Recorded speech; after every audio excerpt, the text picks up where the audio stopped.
Right, ఇక మరో అంశం చూసుకున్నట్టయితే ఉత్తరప్రదేశ్లోని అలీగంజ్ కోచింగ్ సెంటర్లో భారీ అగ్ని ప్రమాదం సంభవించింది. దీంతో భవనం మొత్తం కూడా పొగ కమ్మయ్యగా విద్యార్థులు ప్రాణభయంతో కిందకి దూకేశారు. ఇక ప్రమాద సమయంలో కోచింగ్ సెంటర్లో 30 మంది విద్యార్థులు ఉన్నట్టుగా తెలుస్తోంది. సమాచారం అందుకున్నటువంటి వెంటనే అగ్నిమాపక సిబ్బంది ఘటనా స్థలానికి చేరుకొని సహాయక చర్యలు నిర్వహించింది. ఇక ప్రమాదంలో 7 మృతి చెందగా మృతుల సంఖ్య మరింత పెరిగే అవకాశం ఉన్నట్టుగా తెలుస్తోంది. ఈ ఘటనలో పలువురికి తీవ్ర గాయాలు కాగా బాధితుల్ని ఆసుపత్రికి తరలించారు. రైట్, ఇదే అంశానికి సంబంధించి అక్కడ ఉన్నటువంటి పరిస్థితిని తెలియజేయడానికి మా నేషనల్ బ్యూరో చీఫ్ కళా సిద్ధంగా ఉన్నారు. కళా, చెప్పండి. ఉత్తరప్రదేశ్లో ఘోర ప్రమాదం చోటు చేసుకుంది. ఈరోజు మధ్యాహ్నం 3 గంటల సమయంలో ఒక కోచింగ్ సెంటర్లో లైబ్రరీలో జరిగినటువంటి షార్ట్ సర్క్యూట్తో జరిగినటువంటి ప్రమాదం అంటూ కూడా అధికారులు కొద్దిసేపు క్రితంగా అధికారికంగా ప్రకటించడం జరిగింది. 3 గంటలకు దాదాపు విద్యార్థులు కోచింగ్ సెంటర్లో క్లాసులు జరుగుతున్నటువంటి ఒకవైపు దాదాపు ఒక 3 రూములు ఉన్నాయి. దాదాపు ఇది 3 అంతస్తుల బిల్డింగు, 1వ అంతస్తు 2వ అంతస్తులో జరిగినటువంటి షార్ట్ సర్క్యూట్తో ఈ 2వ అంతస్తులో ఉండేటటువంటి లైబ్రరీ తర్వాత క్లాసెస్ నడుస్తున్నటువంటి దాంట్లో అక్కడ విద్యార్థులు దాదాపు ఒక 30 మందికి పైగా ఉన్నారు అన్నటువంటిది. లైబ్రరీలో దాదాపు ఒక 10 మంది కూర్చొని అక్కడ రీడింగ్ చేసేటటువంటి ఫెసిలిటీ ఉన్నటువంటి వ్యవస్థ. దాదాపు 3 గంటల సమయంలో జరిగినటువంటి షార్ట్ సర్క్యూట్తో ఒక్కసారిగా కూడా భారీ మంటలు చెలరేగడము, దాదాపు కోచింగ్ సెంటర్లో ప్రాణాలను కాపాడుకోవడం కొరకు దాదాపు 2వ అంతస్తు నుంచి కూడా అంటే 3వ అంతస్తులో కూడా ఎవరూ లేరు, దాదాపు 2వ అంతస్తు నుంచి కూడా కిందికి దూకేటటువంటి విజువల్స్ని కూడా మనం చూస్తున్నాము. దాదాపు ఒళ్ళు గగురు పొడిచేటటువంటి విజువల్స్, దాదాపు మొత్తం అంతా కూడా బిల్డింగ్ అంతా కూడా ఇక్కడ అగ్నికి ఆహుతైనటువంటిది. ఒక్కసారిగా విషయం తెలుసుకున్నటువంటి చుట్టుపక్కల దాదాపు ఇది ఉత్తరప్రదేశ్ లక్నోకి దాదాపు ఇది ఉషా మెహతా అన్నటువంటి మార్గు చాలా రద్దీగా ఉండేటటువంటి ప్రాంతము. ఇక్కడ పురానియా అన్నటువంటి ఒక అంటే సెంటర్ ప్లేస్, ఈ ప్లేస్లోనే ఈ ప్రమాదం సంభవించింది. ఒకసారిగా దీనికి అంటే రెస్క్యూ సిబ్బంది అక్కడికి ఎన్డీఆర్ఎఫ్ బృందాలు ఎస్డీఆర్ఎఫ్ బృందాలు కూడా ఇక్కడికి చేరుకోవడం జరిగింది. దాదాపు 15 ఫైర్ ఇంజన్స్ అక్కడికి చేరుకున్నాయంటే ప్రమాదం ఎంత పెద్ద ప్రమాదం అన్నది ఒక్కసారి ఆలోచించవచ్చు.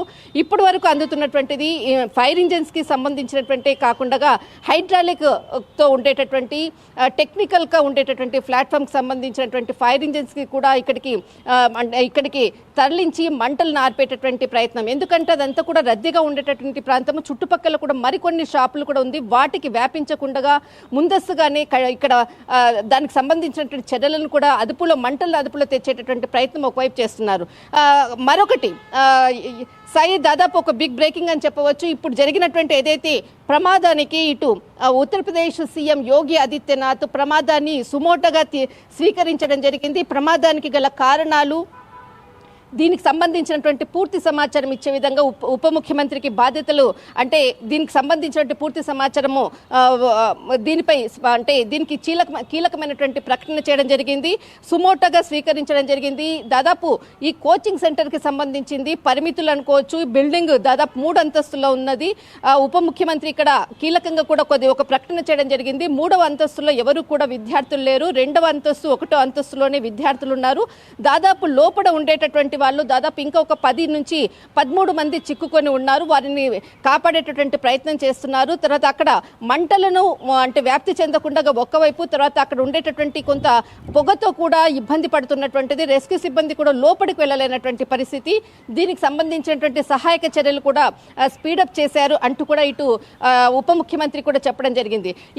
ఈ ప్రమాదానికి సంబంధించింది మాత్రము ఇటు యోగి ఆదిత్యనాథ్ చాలా సీరియస్గా కీలక వ్యాఖ్యలు కూడా చేయడం జరిగింది. దీనికి పర్మిషన్స్, తర్వాత ఇది ఎన్ని సంవత్సరాల నుంచి ఇక్కడ ఇన్స్టిట్యూట్ నడుపుతున్నారు అంటూ కూడా పూర్తి సమాచారాన్ని కూడా రాబడుతున్నారు. దీన్ని ఒక సుమోటోగా తీసుకోవడం జరిగింది. కానీ ఇలాంటి ఘటనలు దాదాపు ఉత్తరప్రదేశ్ అనుకోవచ్చు, మనం ముంబై అనుకోవచ్చు, ఇటు ఢిల్లీలో కూడా దాదాపు ఐఏఎస్కి సంబంధించింది దాదాపు ఒక సంవత్సరం క్రితంగా జరిగినటువంటి ఐఏఎస్ కోచింగ్ సెంటర్లో 2 విద్యార్థులు కూడా చనిపోయినటువంటిది. అండ్ ఇన్స్టిట్యూషన్స్కి కోచింగ్ సెంటర్స్కి కూడా విచ్చలవిడిగా ఎక్కడైనా కానీ ఒక పర్మిషన్స్, వీటికి ఒక లైసెన్స్ కూడా లేకుండా ఇన్స్టిట్యూషన్స్ ఇరుకైనటువంటి గల్లీలు అంటే వీధుల్లో కూడా నడిపేటటువంటి మనం చూసాము. అలాంటిదే ఇప్పుడు ఈ రోజు జరిగినటువంటి సంఘటన అని కూడా చెప్పవచ్చు. ఎందుకంటే పురానియా ఈ ప్రాంతం అంతా కూడా చాలా ఇరుకైనటువంటి ప్రాంతము. ఇక్కడ పర్మిషన్స్ కూడా ఇవ్వడానికి కూడా కొంత గవర్నమెంట్ అప్రూవల్స్ కూడా ఉంటుంది.